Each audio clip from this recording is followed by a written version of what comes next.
ओम वागर्थाविव संपृक्तो वागर्थ प्रतिपत्ते जगतः पितरौ वंदे पार्वती परमेश्वरौ। माननीय सचिव महोदय, भारतीय सूर्य माड़वाड़ी संस्कृत महाविद्यालय छपरा एवं प्रधानाचार्य महोदय डॉक्टर गजानन पांडे, भारतीय सूर्य माड़वाड़ी संस्कृत महाविद्यालय छपरा के निर्देशानुसार वैश्विक महामारी कोविड-19 की परिस्थिति में घर से कक्षाओं के संचालनार्थ मैं डॉक्टर चंद्रभान त्रिपाठी घर से ही कक्षाओं का संचालन करता हूं। इसके पहले भाग में हमने मालविकाग्निमित्रम शास्त्री तृतीय वर्ष में विश्वविद्यालय द्वारा प्रस्तुत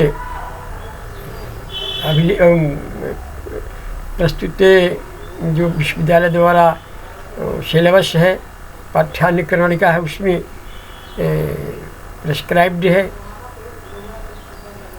उस मालविकाग्निमित्रम को आधार मानकर कालिदास के अन्य भी ग्रंथ शास्त्री कक्षा में पढ़ने हैं।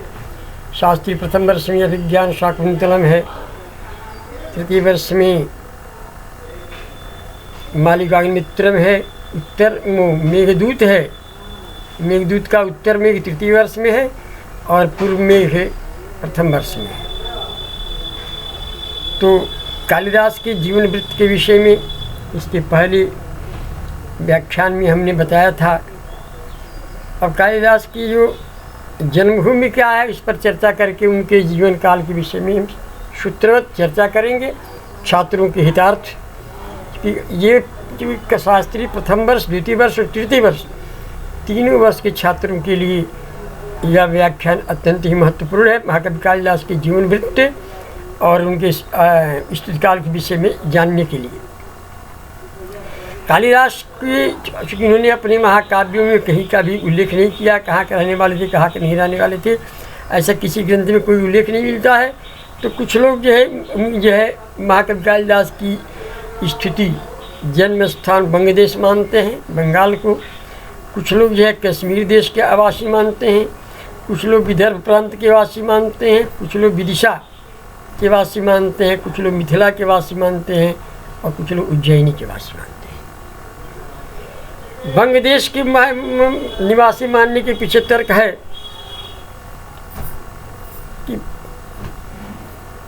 यद्यपि कोई पुष्ट प्रमाण नहीं है, फिर भी बंगाली विद्वान मुर्शिदाबाद के गड्ढा सिंगरू नामक ग्राम के महाकवि का जन्म मानते हैं। कालिदास के लेखक हैं मिरासी 53-54 तृतीय संस्करण में बंग विद्वानों के अंतर्कों में एक प्रबल तर्क यह है कि बंगदेश में काली की उपासना सर्वाधिक होती है तथा काली से महाकवि को काव्य प्रतिभा का विद्या प्राप्त हुई थी। अतः कालिदास निसंदेह बंगदेश में अवतरित हुए थे, किंतु बंग विद्वानों के उक्त तर्क में कोई सार नहीं है।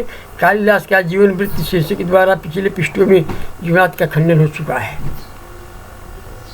यदि वे बंगदेश के होते, बंगदेश में काली की पूजा प्रधान रूप से होती है, तो उनके महाकाव्यों में या काव्यों में या उनके नाटकों में काली का हर जगह, जैसे वो हम मानते हैं, मेरा शोध का विषय भी है कि कालिदास कृतिषु शैवागम प्रभाव विमर्श है। कालिदास ये कृतिषु शैवागम प्रभाव विमर्श है। तो कालिदास की कृतियों में शैवागम का प्रभाव है, जिस पर हमने विमर्श किया है। तो कालिदास की कृतियों में काली तत्व का भी की चर्चा होती। हालांकि हमने एक जगह काली तत्व की चर्चा किया है, लेकिन काली तत्व से तात्पर्य है बंगदेश से नहीं है। इसलिए इनका लोग जो मानते हैं कि बंगदेश के रहने वाले थे, इनका मत अपास्त है। कुछ लोग महाकवि कालिदास को कश्मीर देश का मानते हैं, जिसमें प्रोफेसर लक्ष्मीधर कल्ला ने अधिक प्रयास एवं विस्तार के साथ कालिदास को कश्मीर में जन्म लेने वाला सिद्ध करना चाहा है। विशेष रूप से हिमालय एवं हिमालय से संबद्ध स्थानों की कालिदास कृत वर्णन के आधार पर किंतु राजतरंगिणी में कालिदास का नाम कश्मीरी कवियों के अंतर्गत उल्लिखित नहीं है। राजतरंगिणी में कश्मीरी कवियों का नाम उल्लिखित है, जिनमें कालिदास कहीं उसमें नहीं पाए जाते हैं। हिमालय का कश्मीर से संबद्ध स्थानों के वर्णन कर देने मात्र से कालिदास को कश्मीर नहीं मान लेना चाहिए। हिमालय के वर्णन के अतिरिक्त अन्य स्थानों का वास्तविक वर्णन भी कालिदास ने प्रस्तुत किया है। फिर क्यों कालिदास का जन्म कश्मीर से संबंध किया जाए? एक अन्य स्थान से नहीं, पूर्वाग्रह पर आधारित है। यह तर्क जो निर्णय है वो असमर्थ होता है। कालिदास ने यद्यपि हिमालय का बड़ा सुंदर सजीव चित्रण किया है अपने कुमार संभव महाकाव्य में, और मेघदूत में भी उन्होंने अलकापुरी का बड़ा ही सजीव चित्रण किया है। बसंती अलका जो उन्होंने लिखा है कि कालिदास हिमालय की गोद में जो कैलाश पर्वत है, कैलाश पर्वत पर ही अब एक प्रांत में अलकापुरी है। यहाँ यक्ष निवास करता है, कुबेर वहीं रहते हैं और कुबेर का वो अनुचर है, इसलिए उसकी प्रेयसी वहीं पर है जिसके पास संदेश भेजता है। तो यद्यपि लोग नहीं मानते हैं, लेकिन कालिदास का कहीं न कहीं से लगाव का हिमालय पर्वत से है, क्योंकि अपने कुमार संभव में वो अस्तित्वश्याम दिशि देवतात्मा हिमालय नाम मृगाधिराज पूर्वा पर्वतोय निधि विगाय स्थित पृथिव्याम मानदंड कह करके कि हिमालय की प्रशंसा करते हैं। और हिमालय से जन्य संबंधित वो जो वशिष्ठ की जो धेनु है नंदिनी, उसको चराने के लिए हिमालय में ही ले जाते हैं। और आप बहुत से शोध इधर हुए हैं, उन शोधों के आधार पर जो वशिष्ठ का आश्रम था वो संप्रति वो उत्तर प्रदेश में एक बस्ती जनपद है। बस्ती गोरखपुर के बाद बस्ती है, और बस्ती से हिमालय की उपत्यका बहुत दूर नहीं है। हिमालय की उपत्यका लगभग जो है 50 किलोमीटर के परिधि में है। इसलिए संभव है कि वशिष्ठ का आश्रम जो आजकल बस्ती है वहाँ हो, और वहाँ से वो नंदिनी को चराने के लिए उसमें हिमालय की उपत्यका और दूर तक फैली हो। क्योंकि कालिदास के समय में भारत की जो भौगोलिक इसका जो चित्रण है वह काफ़ी जंगलों प्रांतारों से आच्छादित भाग रहा है। इसलिए माना जा सकता है कि कालिदास हिमालय की उपत्यका में जन्म लिए हो, लेकिन इसका कोई बहुत ठोस प्रमाण नहीं है, इसलिए इस मत को भी हम खंडित करते हैं। तीसरा मत है कि वो विदर्भ के रहने वाले थे।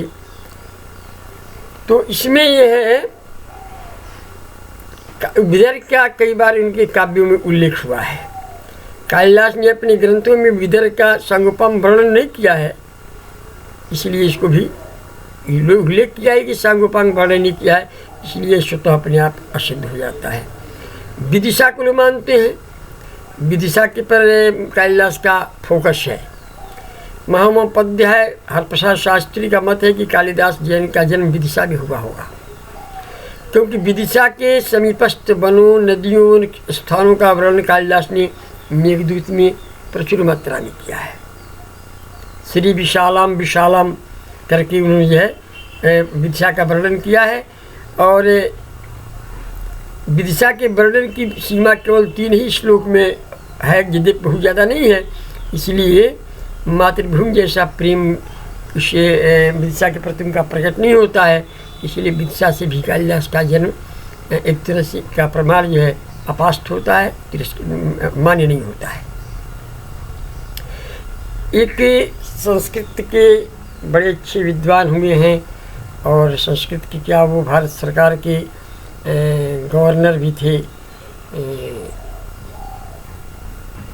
उनका झा जी थे, उनका एक लेख है, उन्होंने एक लेख में लिखा है कि महाकवि कालिदास का जन्म दरभंगा के उच्चैठ नामक ग्राम में के पास भगवती दुर्गा की मूर्ति की एक टीले पर पाई जाती है, वही कालिदास का जन्म स्थान था। उन्होंने एक समाचार पत्र आज में एक स्टेटमेंट दिया था, एक कालिदास के जन्म पर लिखा था, लेकिन परंपरा के अनुसार वही कालिदास को विद्या प्राप्त हुई थी, जैसा कि उन्होंने लिखा है। लेकिन मैथिली विद्वानों के स्थान के आधार पर कालिदास की मिथिला में जन्म लेने का कोई अन्य प्रमाण नहीं दे पाते हैं, इसलिए इतने काली का स्थान मात्र मान लेने से वो मिथिला के थे यह मानना असंगत प्रतीत होता है। अब रह गई बात उज्जैनी की, तो उज्जैनी से महाकवि का बहुत ही अधिक संबंध रहा है। उज्जैनी का जितना ही और जैसा सुंदर वर्णन कवि ने किया है उतना सुंदर और सांगोपांग वर्णन अन्य किसी नगरी का नहीं किया है। मेघदूत में महाकवि कहते हैं कि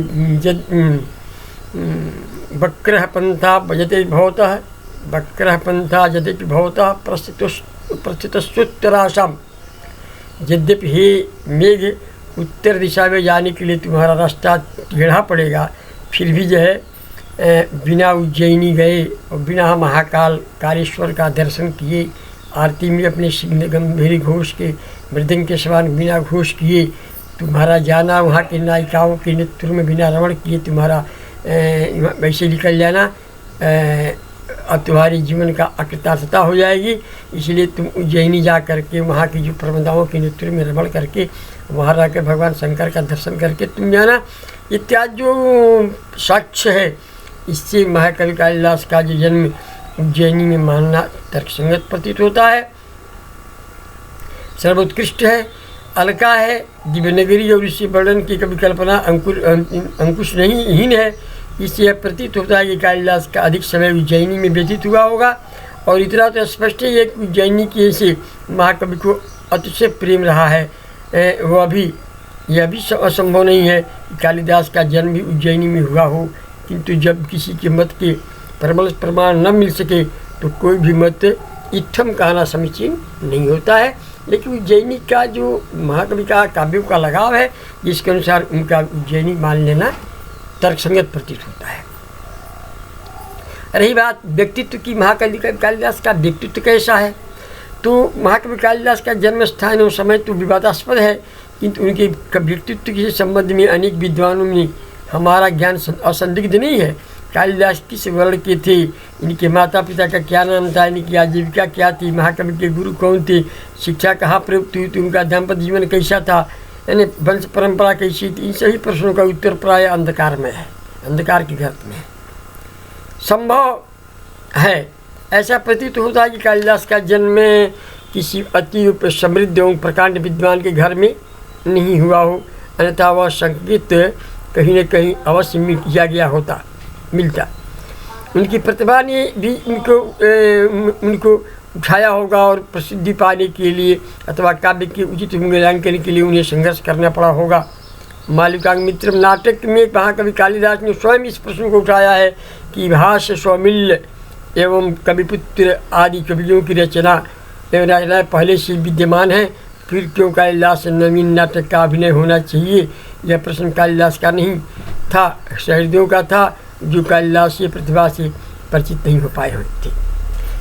अस्त ठीक है, लेकिन महाकवि कालिदास को निम्न वर्गीय मान लेना और विद्वत परिषद से नहीं मानना ये मुझे नहीं लगता है, क्योंकि बिना उच्च संस्कार के, बिना उच्च शिक्षा के, बिना पूर्व संस्कार के कालिदास ने स्वतः लिखा है अपने मेघदूत सकन काव्य में मथि में अभिज्ञान शाकुंतलम के पंचम अंक में उन्होंने लिखा है कि रम्याणि वीक्ष मधुराश्चर्य शब्दान प्रद्युत्सुकीजत भवति सुखितोपि जंतु तत्चेतसा स्मरति नूनमबोधपूर्वं भावंतराणि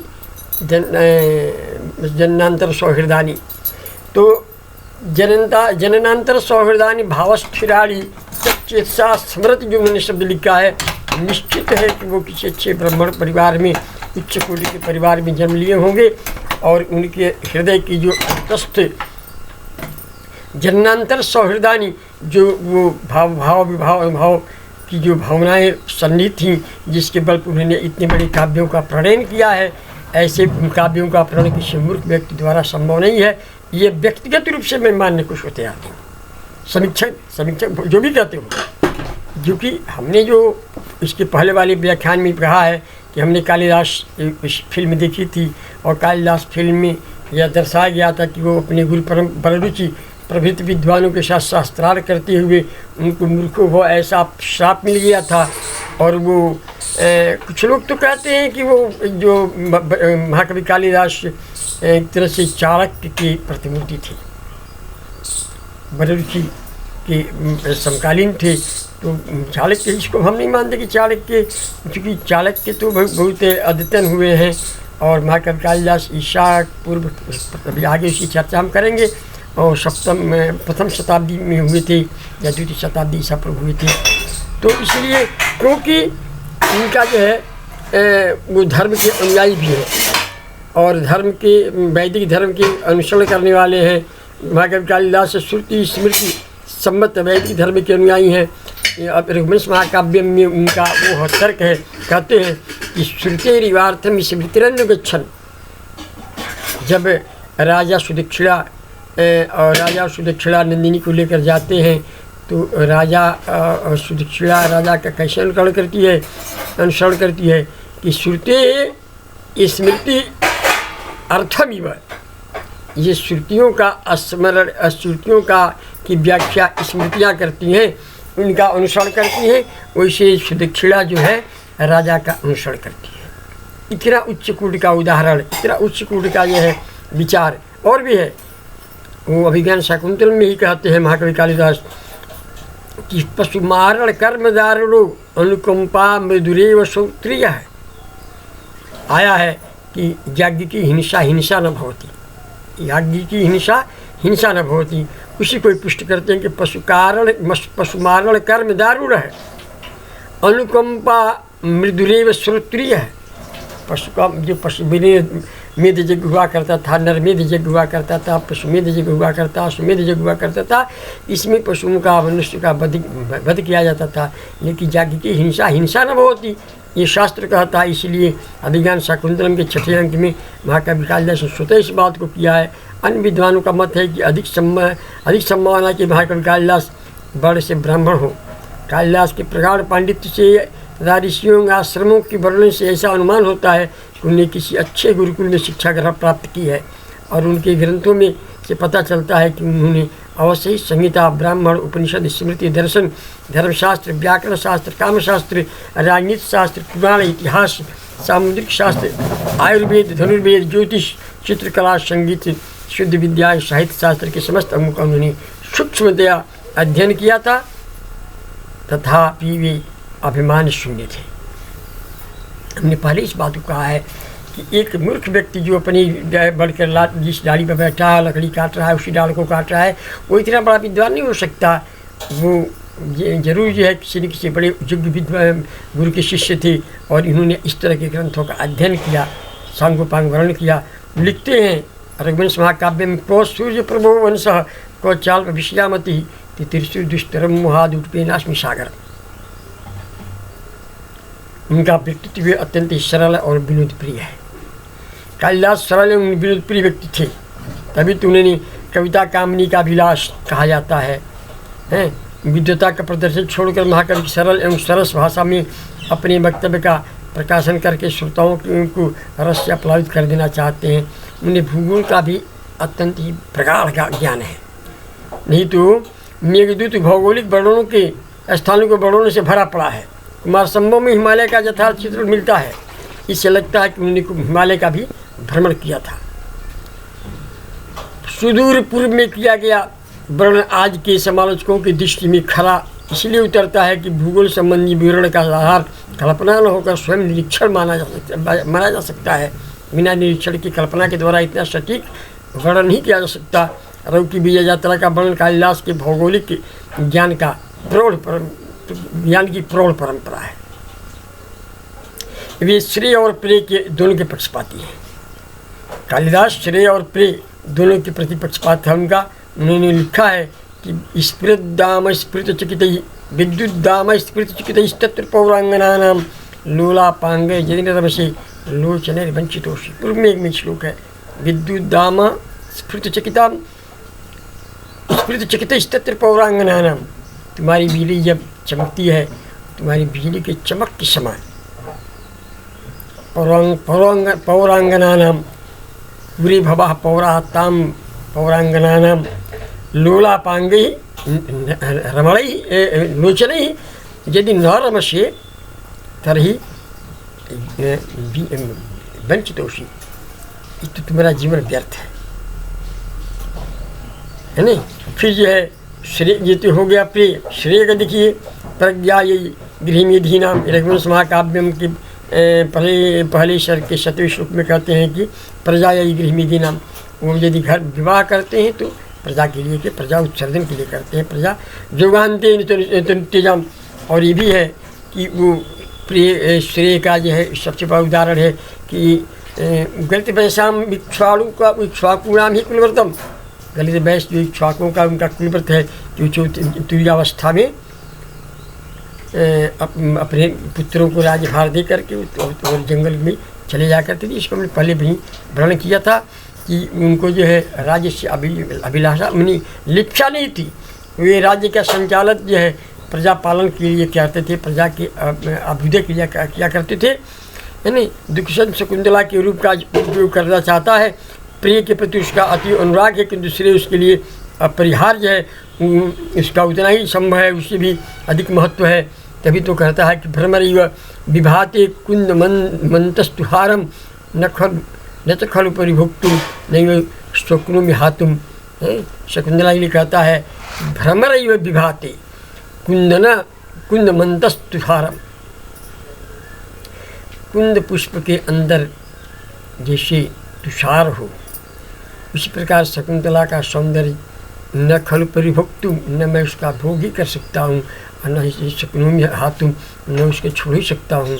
यह कितना उच्च विचार है राजा का। कालिदास शिव के उपासक थे।